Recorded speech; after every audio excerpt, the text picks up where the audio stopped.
Hi, I'm the gadget guru, Andy Parr, and you're watching thevog.net. I'm here in North Canton, Ohio at Bair's Polaris Victory, and look what the wind kicked in. How you doing, Andy? You might have met this guy when we were in Canada over the summer. This is Too Looney.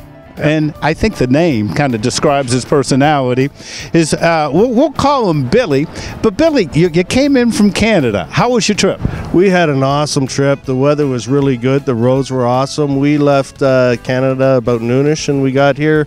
We had a little rain and some traffic on the highway, but all in all, no, it was a great trip. We got here about 6:30. We showed up here, but nobody was here last night. So we got our hotel room and had a good fill of food, and we're here this morning.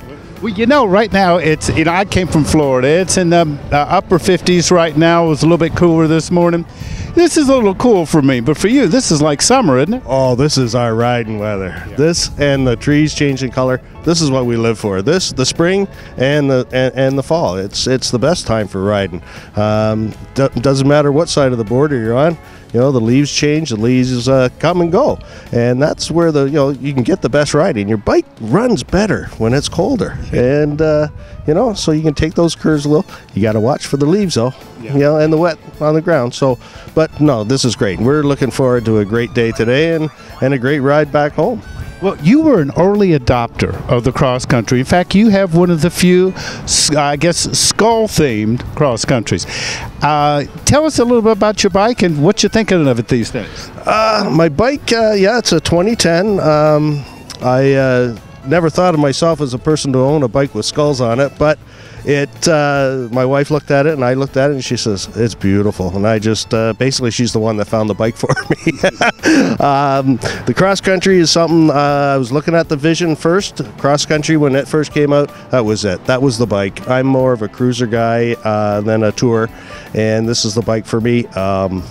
I've adapted a trailer to it as well. I've got a cargo trailer that I can pull, so if I'm heading to the beach or anywhere, I can throw my chairs, cooler in it, and whatever. This year, I've just adopted a tent trailer because we do a lot of traveling. Myself and my wife, she rides her own bike as well. How is the cross country when it comes to pulling a trailer? It's like anything else, Andy. Slow speeds, you get the pull and the tug from the trailer. The turning, you've got to allow yourself the room and the distance for stopping. We've got excellent brake system on the cross country, all the cross countries and the Victories, period. And so you just got to allow enough time. It's no different than driving with a car and pulling a trailer. You have to allow yourself the time and the distance for stopping. And so forth. The tricky part is how do I pull into a parking spot?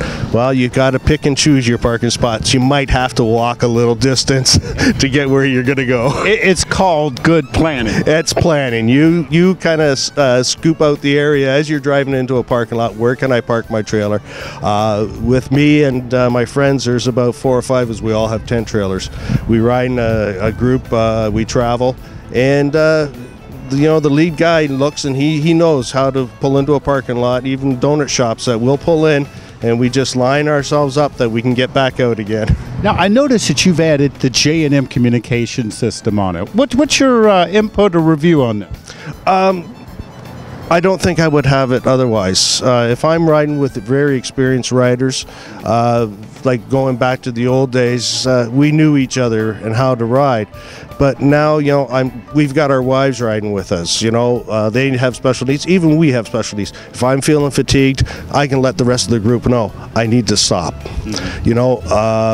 I'm not going to let my oh no, I'll wait till we stop. I'll wait till. No, you know what? This is the time, because you've got other people around you on the bikes. You don't need to go down. The radio is a big emergency factor for that. Any tips for anybody who's shopping for this type of device of what they should look for? This type of device is a CB radio, so I can communicate. We could have 10 to 12 people. It gives me a high and low frequency, so it shortens the distance or makes the distance longer. And that's what you want, because you want to be able to talk to whoever. It also gives you the weather band on it as well. I can change channels. I got 39 channels to go from. So all around, it gives me all the options I need. Some of the other ones only give you rider to rider, and that's it. So yeah, you have to see what it is that you have. I came up with a fellow friend today. We both have the J&M. We only talked when we had to talk. Otherwise, the music's blaring, away we go. And that's the other thing. When you look at the Bluetooth, there's a lot of convenience features, and there's a lot of good reasons to go with the Bluetooth. But the one thing about CV is that you don't have to do pairing. You just have to be on the same channel with other people. You can also talk to other riders. Like typically Honda Goldwings, many of those have CBs built in, and it's just a good way to communicate. Yeah, well, Yamaha has their Ventures have it built in as well. And I mean, the other feature is, and I'm going to probably get killed for this, is if she is talking and yakking at me, I can turn her off. Okay, you see that? Mrs. Too Looney is going to be coming after. Well, Billy, I want to tell you, it's great to see you. Your bike looks great. Thanks for taking the trip down. And, I hope the weather stays nice, cool, and dry for you on your trip home. How long are you down here for? I think we might be heading back tonight. We checked the weather station, and she looks like she's going to be dropping pretty cold tomorrow.